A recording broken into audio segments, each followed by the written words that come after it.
अस्सलाम वालेकुम व्यूअर्स, उम्मीद है कि आप सब खैरियत से होंगे। मेरा नाम है डॉक्टर साकिब जब्बार और आप देख रहे हैं फूड साइंस यूनिवर्स। आज मैं एक नया टॉपिक लेकर आपके सामने हाजिर हूँ। आज मैं आपको बताऊंगा कि पोटाशियम मेटाबाइसल्फाइड क्या होता है, ये कैसे फंक्शन परफॉर्म करता है, इसके साइड इफ़ेक्ट्स क्या हैं और ये किन प्रोडक्ट्स के अंदर यूज़ कर सकते हैं हम, और इसकी रिकमेंडेड डोज क्या है। तो इंशाल्लाह आज इसके बारे में डिटेल में स्टडी करेंगे। तो मैं तमाम व्यूअर से रिक्वेस्ट करता हूँ कि मेरी वीडियो को आखिर तक देखें ताकि आप पोटाशियम मेटाबाइसल्फाइड के बारे में हर चीज़ जान सके।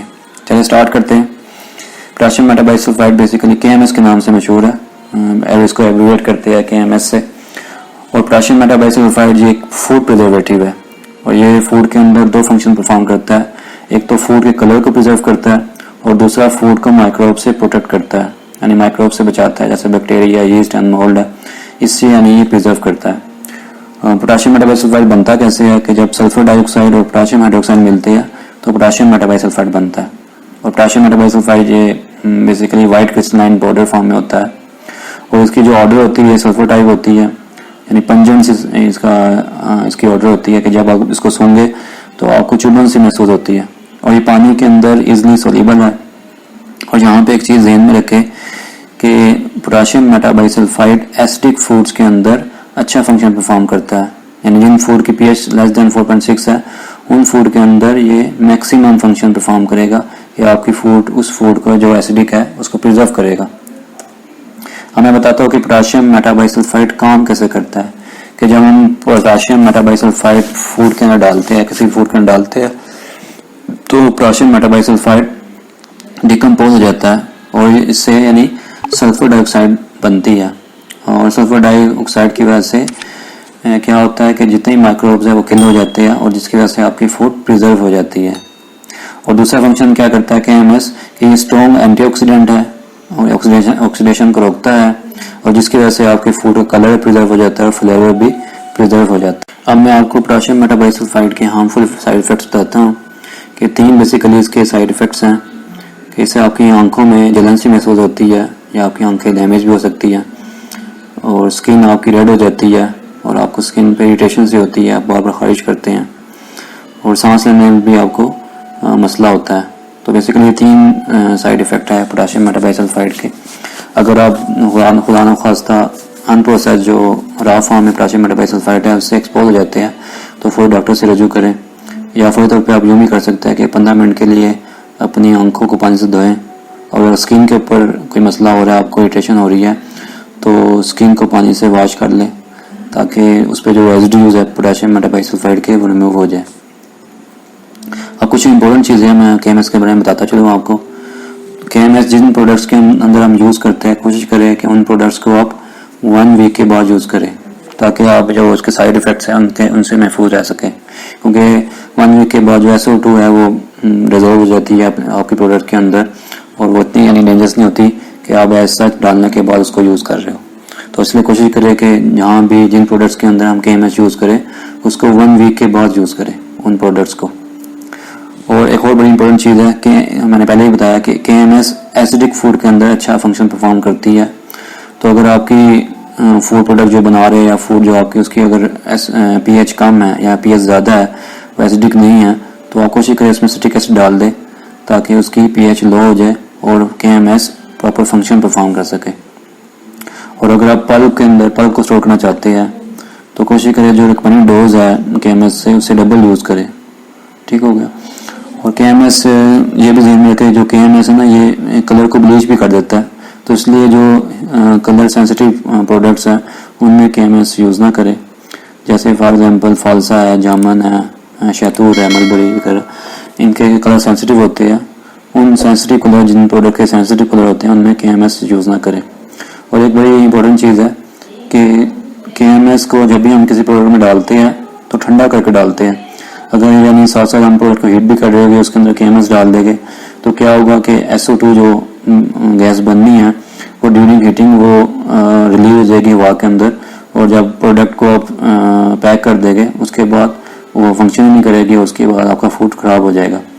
तो इसलिए जिन प्रोडक्ट्स के अंदर आपने KMS डालनी है कोशिश करनी है कि उसको ठंडा करके एंड पे डालनी है ना, ताकि आप KMS के मैक्सिमम बेनिफिट मिल सके और जिसकी वजह से आपकी जो प्रोडक्ट है वो प्रिजर्व हो जाए। और एक और चीज़ बड़ी इंपॉर्टेंट है कि जब भी हम फिलिंग करें तो कोशिश करें कि 1 से 1.5 इंच की स्पेस आपने छोड़नी है, यानी नेक पे जो स्पेस है ये 1 से 1.5 इंच आपने छोड़नी है, क्योंकि जब KMS डालते हैं तो SO2 प्रोड्यूस होती है, तो SO2 यहाँ पे आके जमा हो जाती है और फिर ये 1 वीक के अंदर पूरे प्रोडक्ट के अंदर डिजॉल्व हो जाती है, जिसकी वजह से आपकी जो प्रोडक्ट है वो प्रिजर्व हो जाती है। तो ये लाजमी ध्यान में रखें कि आपने फिलिंग करते वक्त 1 से 1.5 इंच जो नेक के साथ जगह ये छोड़नी है। जैसे ये पिक्चर में आप देख रहे हैं यहाँ पे इन्होंने छोड़ी हुई है, तो ये लाजमी करना है आपने ना। ठीक हो गया। हाँ, मैं बताता हूँ कि हम मोस्टली यानी जो KMS है किन प्रोडक्ट्स के अंदर यूज़ करते हैं। एक तो डिहाइड्रेटेड प्रोडक्ट है, जो ड्राइड प्रोडक्ट है उसमें हम KMS यूज़ करते हैं कि ड्राइंग करने से पहले हम KMS की ट्रीटमेंट करते हैं, जिसको हम सल्फाइटिंग कहते हैं। ठीक हो गया। और फ्रूट जो स्क्वैशेस है उनके अंदर भी हम KMS यूज़ करते हैं, और जो फ्रूट पल्प है उनके अंदर भी KMS यूज़ करते हैं। और जो वाइन इंडस्ट्री है, जो नॉन मुस्लिम कंट्रीज़ है, वहाँ पे वाइन इंडस्ट्री के अंदर ये KMS बहुत ज़्यादा यूज़ होता है। ठीक हो गया। अब मैं बताता हूँ कि जो पोटेशियम मेटाबोसल्फाइड है, ये जो FDA है ना, इसने इसको जनरली रिकॉग्नाइज सेफ का है, लेकिन कुछ रिस्ट्रिक्शन है। FDA वाले कहते हैं कि आप इसको मीट के अंदर, मीट प्रोडक्ट के अंदर, मीट के अंदर यूज़ नहीं कर सकते। और जिन फूड्स के अंदर विटामिन बी है, जो बेसिक सोर्स है विटामिन बी का, विटामिन बी को हम थायमीन भी कहते हैं, कि उन प्रोडक्ट के अंदर भी हम KMS को यूज़ नहीं कर सकते। इसकी वजह क्या है कि जो विटामिन B1 है ना, ये KMS के साथ डिस्ट्रॉय हो जाता है। तो इसलिए अगर कोई सोर्स, जैसे मीट सोर्स है B1 का, आपका बीफ है B1 का सोर्स है, ऐसे कुछ फूड्स आपके B1 का सोर्स है, तो अगर आप उसमें KMS डाल देंगे तो क्या होगा कि वो KMS आप B1 को डिस्ट्रॉय कर देगा। और B1 का आपकी बॉडी के अंदर बड़ा इंपॉर्टेंट फंक्शन है कि जो आप चीज़ खाते हैं उसमें जो कार्बोहाइड्रेट्स होते हैं, वो कार्बोहाइड्रेट्स को, जो B1 है, विटामिन B1, ये कार्बोहाइड्रेट्स को एनर्जी में कन्वर्ट करता है। अगर यानी आप सोर्स B1 का ले रहे हैं लेकिन उसमें KMS डाला हुआ है, तो उससे वो सोर्स आपको मिलेगा नहीं। तो इसलिए यानी जो FDA वालों ने ये रिस्ट्रिक्शन लगाई है कि ऐसी प्रोडक्ट के अंदर जैसे जो विटामिन बी का सोर्स हो, ऐसी फूड जो विटामिन बी का सोर्स हो, उसमें आपने KMS यूज़ नहीं करना। ठीक होगा। ऐसे कुछ रॉ फ्रूट्स एंड वेजिटेबल्स में B1 होता है, विटामिन B1 होता है, उसमें भी आप KMS यूज़ ना करें, यानी रिस्ट्रिक्ट है ये FDA की तरफ से ना।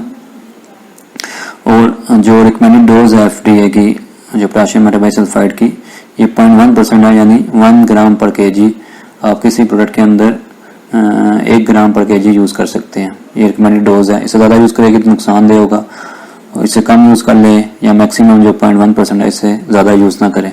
तो अगर इस मकदार में यूज़ करेंगे तो आपकी जो प्रोडक्ट सेफ भी है और हेल्थ पॉइंट ऑफ व्यू के लिहाज से भी सेफ है।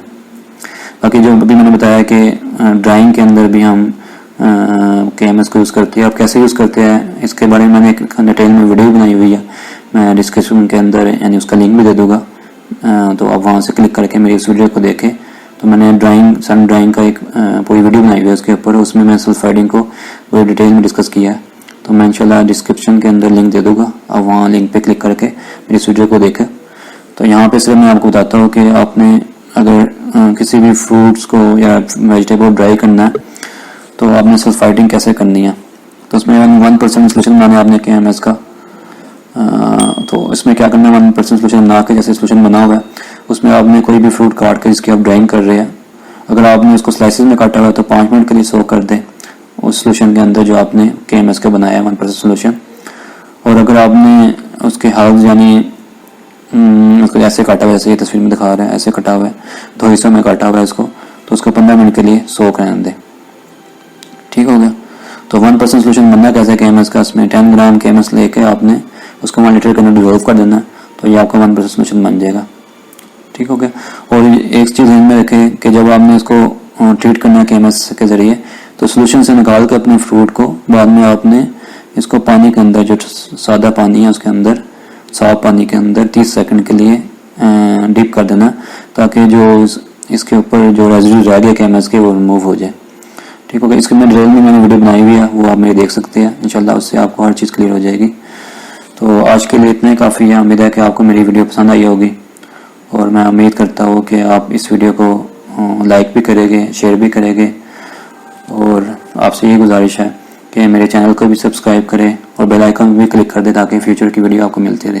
तो आज के लिए इतना ही काफ़ी है। Thanks for watching my video. Take care. अल्लाह हाफिज़।